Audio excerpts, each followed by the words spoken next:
everyone! Today we continue our journey with issue 6 of the Star Wars High Republic comics by Marvel. Be sure to like the video, subscribe to our channel, and go support the series by purchasing a copy of these comics. Chapter 1: The Galaxy Unites. The Drengir assault on Starlight Beacon and Sedri Minor was stopped thanks to an uneasy alliance between the Jedi and the Hutts. Jedi Keeve Trennis's desperate gambit to help stop the attack paid off, but may have cost the life of her former master, Skier.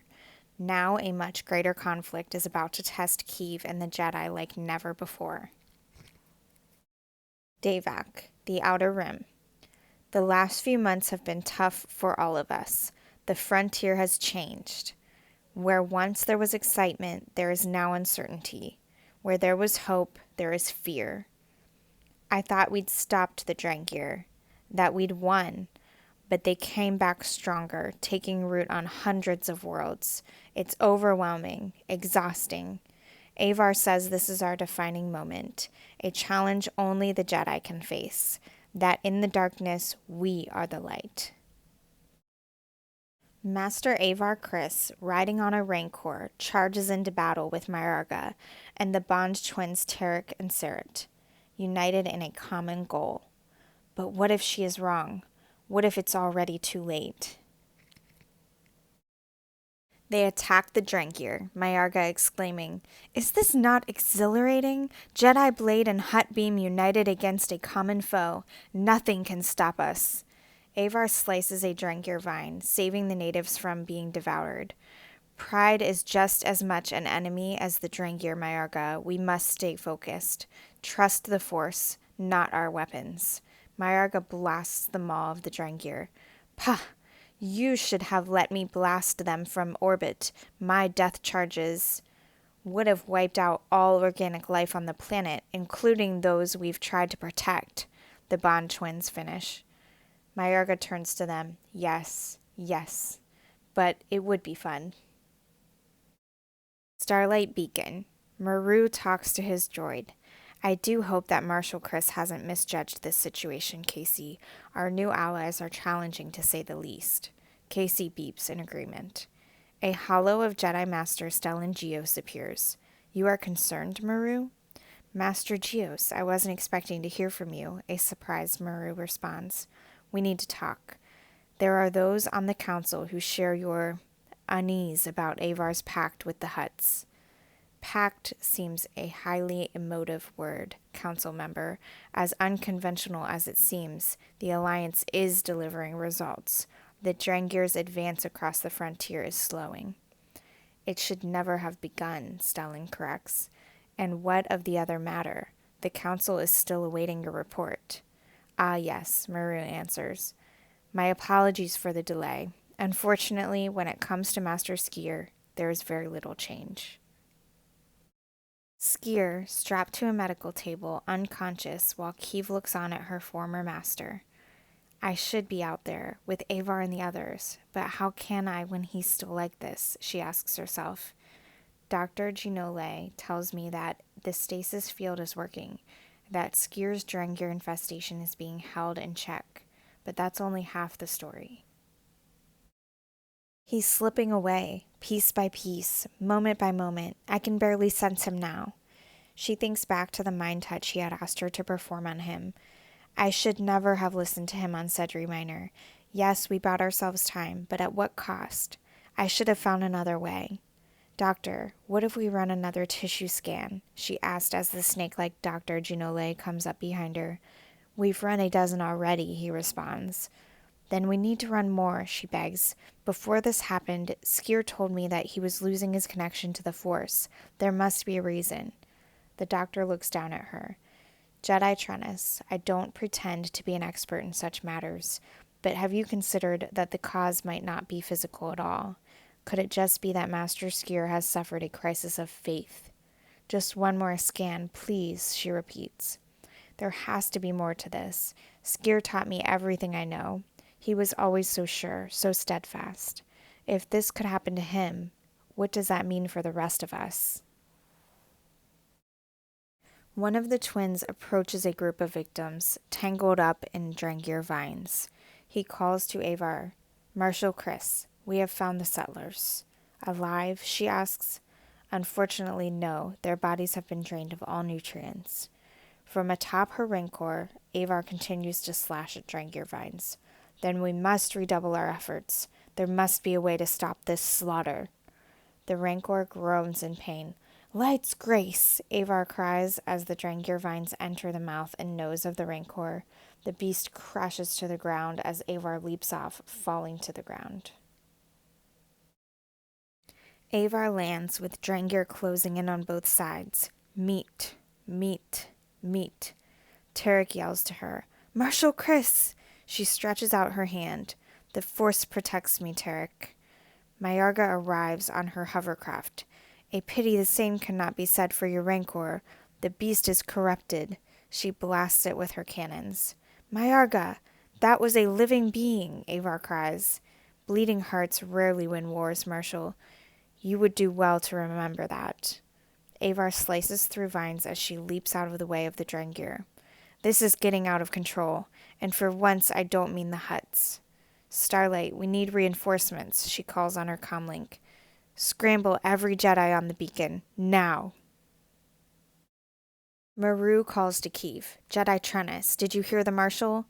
Yes, she responds, but I can't leave Skier. This is non-negotiable, Keeve. Meet me at Hangar Bay 5. You're leaving? Keeve is shocked. Of course, Maru replies. Avar needs us.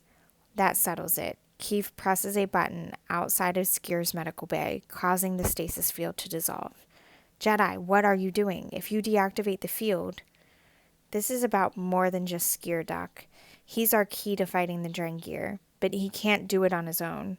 She approaches Skier, and the tentacles of his arm reach out and grab her neck. Fresh meat, the darkness within him calls out. Skier, you need to listen to me. You can control this, before it controls you. The vines enter Keeve's mouth and nose. She awakens in a new place. Druk, this is... Different? Skier asks. Keeve looks over at Skier, a fully healed Skier. Criff, it's good to see you. She hugs him. This is not the Jedi way, he says as he accepts her embrace. I don't care, she says as she pulls him closer. Neither do I, he responds. Okay, getting back to business. This is what? How our enemy communicates, Skier explains.